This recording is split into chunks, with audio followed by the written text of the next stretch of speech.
waqti wacan oo wanaagsan daawadayaasha hawada inaga daawata ay ku soo dhawaada akhbaaraadkii ugu dambeeyay xaaladda waqtigan boggeena YouTube-ka aad ka daawataan inagu soo biro asxaabteena ka mid noqo fadlan subscribe-ta naga ilaabin gambaleelkana furo daawade si aad u noqotid qofka ugu horeeyo ee helo akhbaaraadka aan halkan soo gelino dhammaantiin waa mahadsantihiin sida markastaahi aad inoola socotaan daawada waxaan ku bilaabayaa Deni iyo Xasan Sheekh warkeeni xalay waxaan filayaa inaad si weyn uga dheregteen shirkii aan soo sheegay inuu ka furmayo magaalada Muqdisho oo la doonayo in lagu xalliyo khilaafka Deni iyo madaxweyne Xasan Sheekh Maxamuud iyadoo Saciid Deni uu diiday inuu ka qayb galo shirkii golaha wada tashiga waxa hadda soo kordhay waxa weeye madaxweyne Xasan Sheekh oo carooday iyo Mareykanka oo toos u weeraray Saciid Cabdullaahi Deni laguna amray inuu shirka golaha wada tashiga ka qayb galo haddaba arintaas ayaan kula wadaagi doonaa sidoo kale taariimaha Laascaanood iyo wararkii ugu dambeeyay ciidamo hor leh oo loo dirayo Laascaanood oo Somaliland ka socdo iyo halka ay ka imaadeen ayaan daawade sidoo kale ku haya fadlan haddii aad nagu cusub tahay nagu soo biir waxaan ku bilaabayaa arinta Deni iyo Xasan Sheekh Laascaanood ha inoo dambeysay labada dhinac sidaan hore u soo sheegayba kulan ayaa uga furmayay magaalada muxuu ahaayay Nairobi haddaba waxaan ku horeyn doonaa dawladda Mareykanka oo digniin u dirtay Saciid Cabdullaahi Deni cadeyntan waan ku hayaa halkan aan ku soo dhigi doonaa dad badan oray ama hore u dhahayba wararkan qalad weey wax noocaas oo kale hadda marka ila daawo sida lagu qoray barta Twitter-ka ee safaaradda Mareykanka ee Soomaaliya ayaa lagu sheegay in deeq-bixiyaasha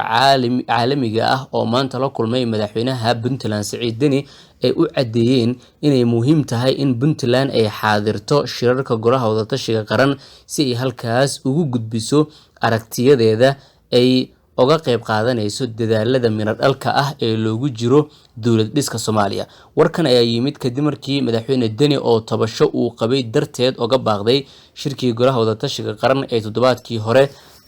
Baydhabo ka dhacay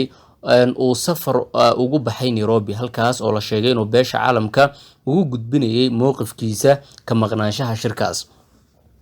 shacabkii warmeesha anaga dhibka naga haystaan ku sheegay Saciid Deni wuxuu ka ambabaxay dalka ama wuxuu ka ambabaxay si kala markaan u dhigo Soomaaliya shacabkii soo doortay xildhibaanadii soo doortay ayuu ka dhaxbaxay wuxuu aaday Nairobi si uu beesha caalamka ugu gudbiyo mowqifkiisa ku aadan sababta uu shirkaas uga tagay ama uusan u xaadiran shacabkii soo doortay iyo afka uu ku hadlayo dadkii ku hadlayay ee Soomaalida ahaa in uu cadeeyo maxaa diiday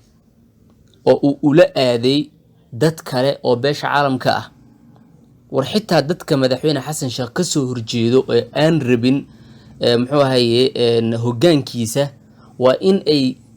ka dhiidhiyaan go'aanka Saciid Deni oo ah in shisheeyo loo tago oo loo sheego sababta uu Saciid Deni muxuu ahaayay shirkaas uga qayb gali waayay isagoo Saciid Deni awoodo in Soomaalida uu ka dhashay uu la wadaago sababta uu shirkaas uga qayb gali waayay xitaa go'aankiisa ha qaato isagay gaar u tahay go'aanku qaato ama midka uu rabo ha qaato laakiin Soomaalidii uu ka dhashay Puntland haday yihiin ama dawladda federaalka Soomaalida kale ee joogta haday yihiin in uu la wadaaga ayay ahayd oo uu yiraahdo Soomaaliya sababtaas ayaan shirkaas uga qayb gali waayay laakiin inuu beesha caalamka la aado taasi micnaheedu waxa weeye bahdil uu Soomaalidii shalay u codeysay maantan uu cod ka doonayo uu muxuu ahaayay uu ku bahdilayo wahagaag waad arkaysaan qoraalkan halkan aan idin soo dhigayaa Twitter-ka ama baraha bulshada ayaa lagu soo qoray waxa yiri international donors met with Puntland President His Excellency Saciid Cabdullaahi Deni today and underline the importance of Puntland engaging constructively in Somalia's state building progress including through participation at the National Consultative Council sidan ay arinta u dhacday iyada oo tani ay jirto ayaa haddana dawladda federaalka waxay ka carootay aad dhigayso waxay ka carootay shirkan u furmay Deni iyo beesha caalamka kan hadda aan idin akhrinay Mareykanka way laakiin beesha caalamka ay si gaar ah ayuu ula kulmay Saciid Deni oo hadda ayaan idin soo sheego waxaan yiri sababta uu la kulmay waxa weeye wuxuu u gudbinayay muxuu ahaye sababta keentay inuu ka qayb geli waayo shirkii Baydhabo ka dhacay. marka dowladda Soomaaliya waxay ka carootay wada hadallo u furmay ama dalka Kenya uga furmay Puntland iyo wakiilada caalamiga ah arrimaha Soomaaliya, iyadoo oo ay Puntland madashan sheegtay inaysan la shaqeyneen ama madashan waxay ka sheegtay inay la shaqeyneen dowladda federaalka. sida ay noo xaqiijiyeen ila wareedyo Puntland ama sida ay noo xaqiijiyeen ila wareedyo Puntland ayaa sheegtay inaysan wada hadal la yeelan doonin dowladda federaalka, ayna doonayaan in kaalmada Soomaaliya magaceeda lagu bixiyo, ay doonayaan in toos loo siiyo haddii aysan dowladda federaalka ku soo laaban hanaanka qaybsiga deeqaha ee horey muxuu ahay loogu heshiiyey. madaxtooyada Soomaaliya ayaa safaaradaha qaarkood cabasho u gudbiyay ku wajahan kulankan ay la yeesheen Puntland. haddii maba jirtaba sabab beesha caalamka looga caroodo go'aanadeeda. horey ayaan isugu dhibnay beesha caalamka, shisheeyaha horaan isugu dhibnay, wuxuu rabo hadda naga samaystaa, siduu rabuun ayuu noo kala qaybiyaa, ciduu rabo iyo hogaankuu rabo ayuu la kulmaa. marka madaxweyne xasan sheekh iyo dowladdiisa way caroon kartaa, laakiin siday ila tahay inay waxba muxuu ahay ka dhibayn ayay ila tahay muxuu ahay kulankan iyo dowladda federaalka cabashadan ama sida ay uga carootayba go'aankan oo Puntland ay kula kulantay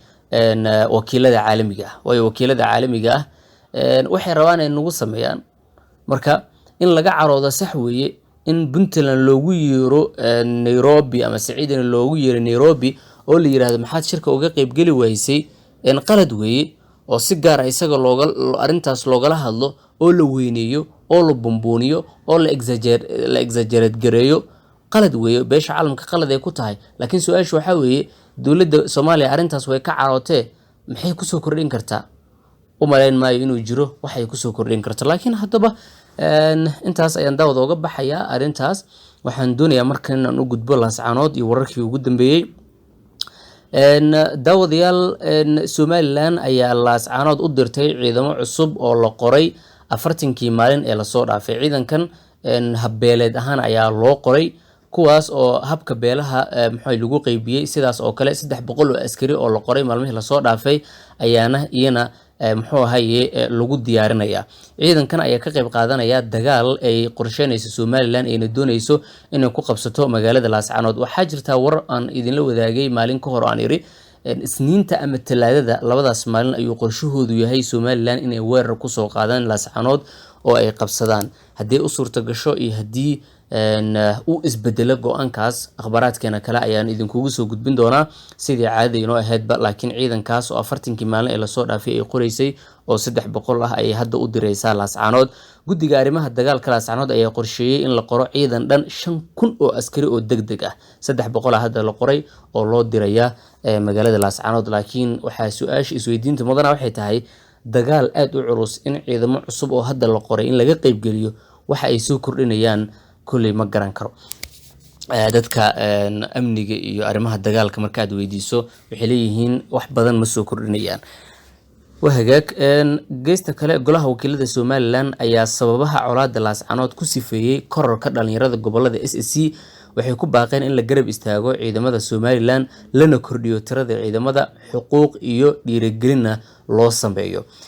dhiirigelin markasta lagama waayo hadallada madaxda Somaliland ka soo baxayo, taas oo sidii hore aan idinkugu sheegayba dadka arrimaha amniga wax ka yaqaan waxay sheegeen marba haddii la arko ciidamo la dhiirigelinayo shacabkii la leeyahay ciidankiina garab istaaga, micnaheedu waxa weeye ciidanka moral ahaan waa ay jabeen, dagaal ahaanna waa ay jabeen. laakiin akhbaraadkeena kale ayaan daawada waxyaabaha soo kordhay idinkugu soo gudbin doonaa. laakiin xaaladdu aad bay u degan tahay inkasta oo dhinacyadaba ay dhegta u taagan tahay. intaan ku kulmi doono barnaamijka midkiisa xiga daawad waxaan kaga tagayaa sidaasi amaana Allah.